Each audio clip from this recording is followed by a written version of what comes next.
বাবা,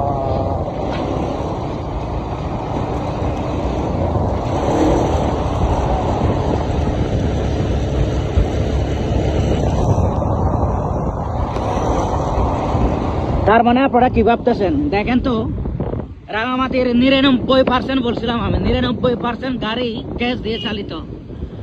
দেখেন কত দীর্ঘ লাইন সিএনজি গুলো গ্যাসের জন্য সিরিয়াল ধরছে। তার মানে এখন আপনারা দেখুন,